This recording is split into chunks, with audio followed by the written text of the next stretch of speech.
Hello everyone, and welcome back to Retro Review, where you are provided quick reviews on games from generations past. Today we are going to delve into the realm of role-playing games with the game Arcania Gothic 4, or more specifically, Arcania the Complete Tale. For those of you who are unaware, which is probably most people tuning in to watch this, Arcania is a spin-off of the Gothic series, which is a semi-popular series of action role-playing type games that spans across multiple games as well as downloadable contents and expansions. To orientate yourself or become a little more familiar with how the game plays and how it was distributed, think of the more classic RPG games for the PC, being as there is grinding for leveling up. You have your major bosses, you have dungeon crawling, you have enemies that spawn throughout the map that as you progress are able to casually take down, and then of course the use of swordsmanship, bowmanship, agility, strength, spells, aka magic casting, and the addition of expansions that provide longer gameplay, more ability to level up, better weapons. You also have character development, character trees and such. All around, it is a classic type of feel on the RPG genre. So coming back into a little bit about it, the game was originally released on Microsoft Windows and Xbox 360, and then was re-released in a sense with its expansion, Arcania the Fall of Setarrif, as Arcania the Complete Tale, which is the variant we will be going over. Released for the previous two demographics or systems, as well as the PlayStation 3, and then later on the PlayStation 4. It didn't receive a Xbox One re-release, but this is more than likely due to the fact that Microsoft invested in backwards compatibility for its systems, so you could just pop it in an Xbox One and you can play it. So while we're here staring at the flag, aka the language selection screen, let's talk about what the remaster offers before we delve into the fine specimen that is the PlayStation 3 variant. The remaster offers little to no improvements over the previous game. The only improvement I noticed from the PlayStation 3 to the PlayStation 4 is the PlayStation 4 controller, the DualShock 4, is more intuitive, it is less rigid, and the game plays a little more smoother. But the combat system, the graphics, audio, visual, loading times, and most everything else of the game retains its root infrastructure in that there is little to no evolution of the game. It was just offered at a discounted price with a fancy new cover and was playable on the PlayStation 4 system. Not to say that that was necessarily a bad thing. It did expand the audience for the game, as the PlayStation 4, as we all know, was a roaring success in comparison to the PlayStation 3, so more than likely, the players who began playing it in roughly 2015 timeframe probably never even thought about purchasing it on the PlayStation 3, and so therefore money was made up on the PlayStation 4. So without further ado, let's go ahead and jump right into this. Alright, so right off the bat, here is the main menu that you get, so we'll go ahead and continue.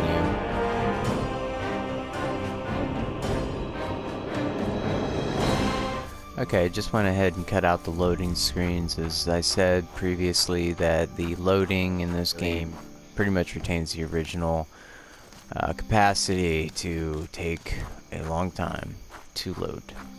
Alright, let's go ahead and talk about some things we can do and the graphics. Some of these buildings, you'll see it's more grainy as you approach it. Now, I'm pointing this out basically to say that if you're purchasing the PlayStation 4 version, this is essentially what it's going to look like. It's not really an upgrade from the PlayStation 3 version. The Xbox 360 version on Xbox One doesn't magically upgrade the graphics to no, it retains its originality in that sense. What I'm getting at is that this game does hold true to its roots. It's definitely a game that puts a little more emphasis on the storyline than it does on other things, which in my opinion is a little bit to its detriment. Not graphically speaking, is, you know, very good games, as was proven over quite a few released during this generation. The graphics themselves, while not taking away from the game, if we're talking about a 2020 game and you're obsessed with the way something looks, then this is probably going to be a little bit harder for you to swallow. But it does kind of work along the lines of it's real enough to where you can get by understanding that, okay, this building is a building, these plants are plants, that barrel is a barrel, and I can interact with whatever the hell I want to interact with. Talking about interaction, there's a series of items you can interact with on the, or inside of the game itself, aka this alchemy table here. And you'll see your character is doing some stuff. Another thing you can interact with is this chair, which I'm not going to do.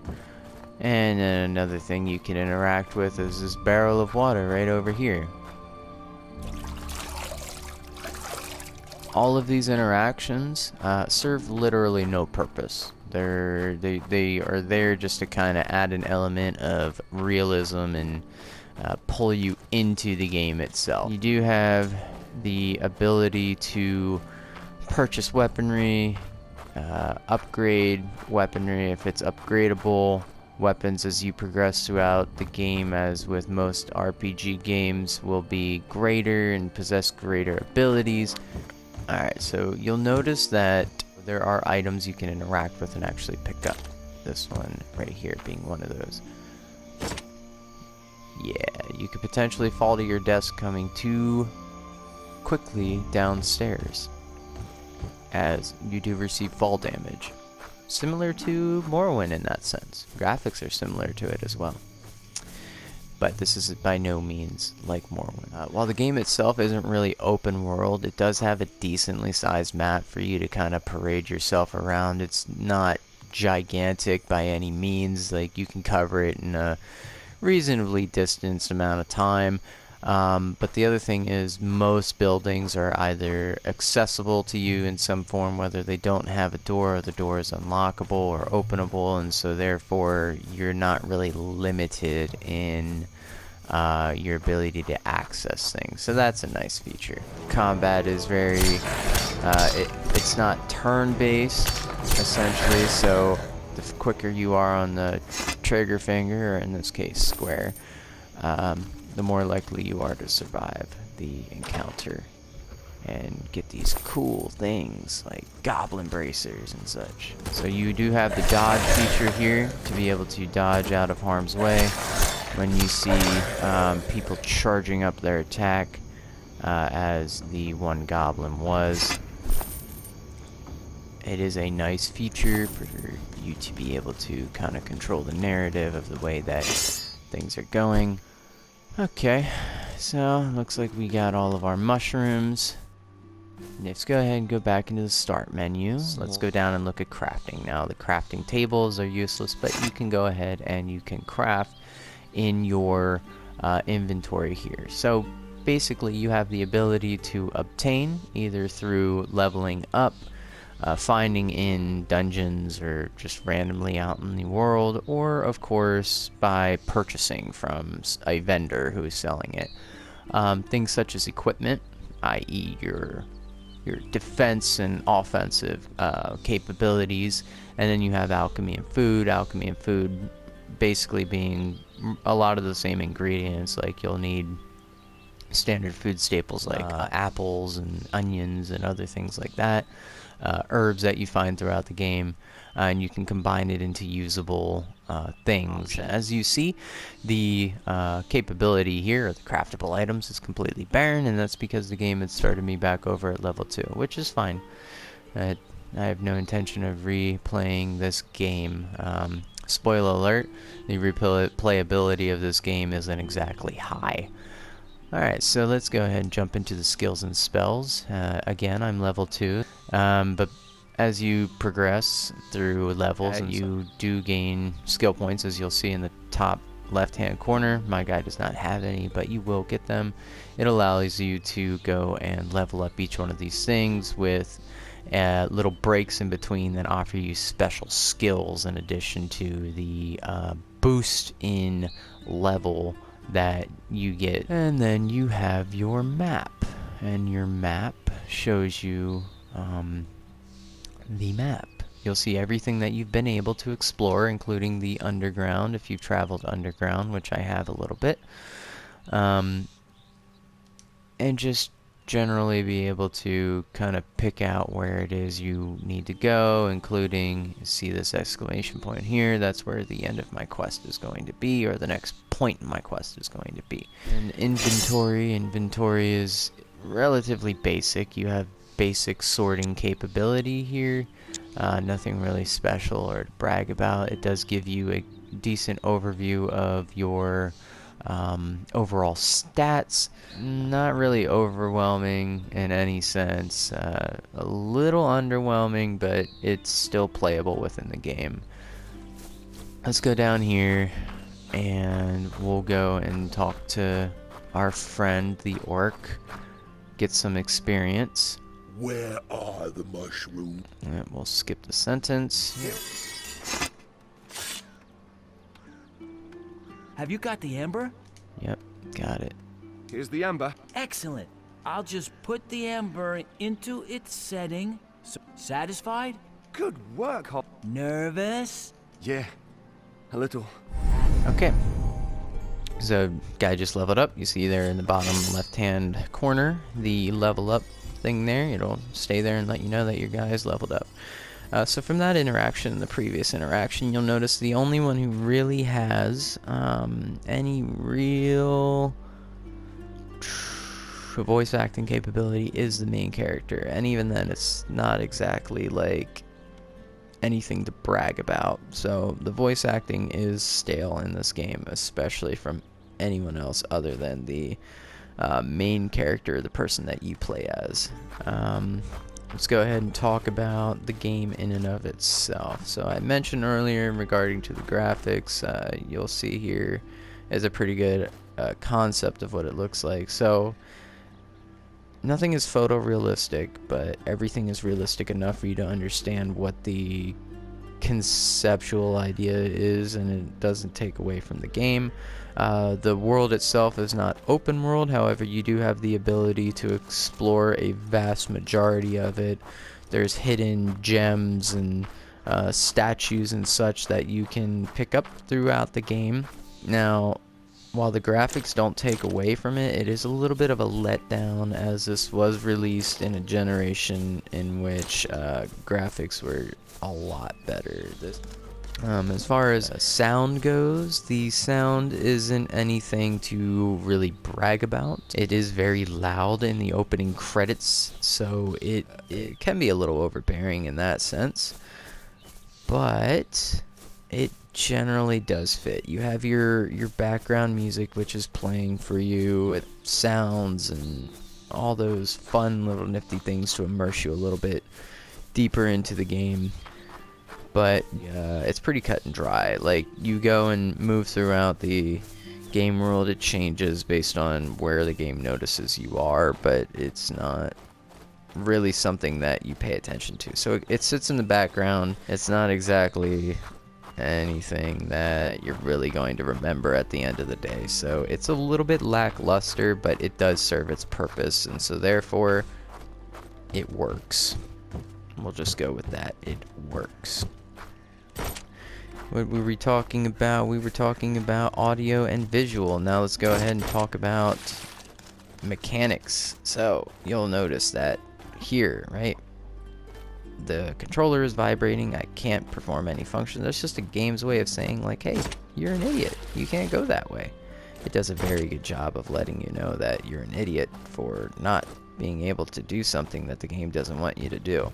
Or in this case, limiting your freedom of explorability.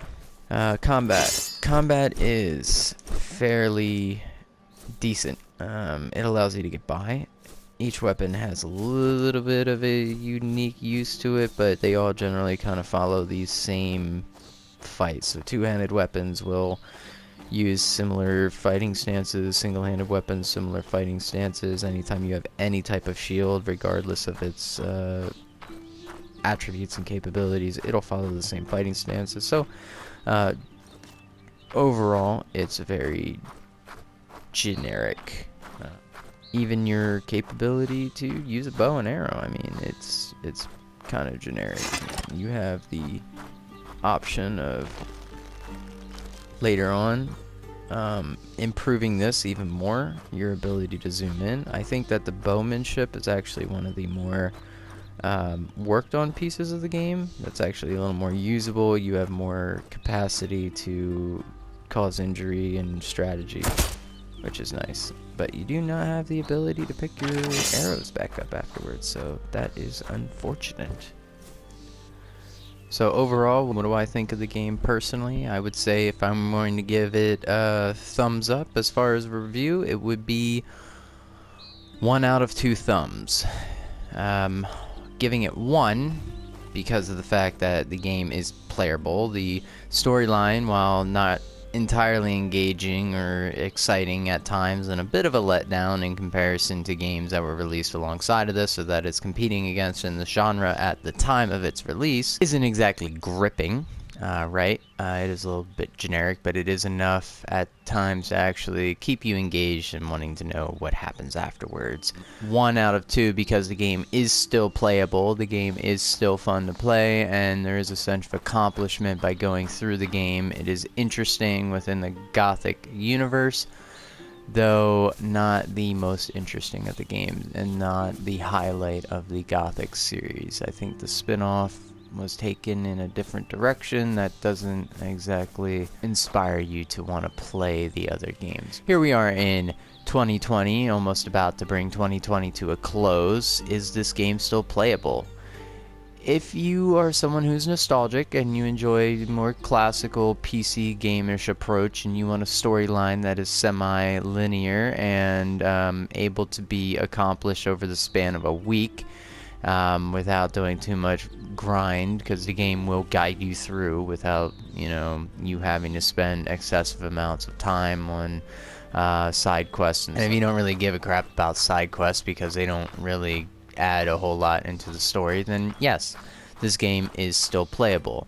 Now, that does sound a little negative, but just bear in mind that you can go through this game without playing a single side quest and still accomplish the main storyline, as it doesn't add to it. You can go through this game without too much thought or effort put into it because the game will help you along the way. Obviously, the more strategic you are with the skill tree, the easier or harder it'll be. Thank you everyone again for joining me today on this. Again, this is Arcania the Complete Tale, or Arcania Gothic 4. By no means should this be your basis to want to jump into the Gothic series. The series itself is actually a really decent series. It's decent stories. This game just kind of fell a little bit off the wagon, but it's still an entry into the series, and if you are interested into the series itself and have dabbled in it from the PC to the Xbox to the PlayStation, don't skip over this game. It does offer a little bit of insight into the overall Gothic world. Hey, thank you all for tuning into this. Go ahead, leave your comments, thoughts down below, or hit me up on my channel or the messages as well. If you like the video that you're currently seeing, go ahead and hit that notification button for when new videos are dropped, and go ahead and subscribe to the channel so that you are always on the up and up when new content is released. Thank you again. Have a wonderful day.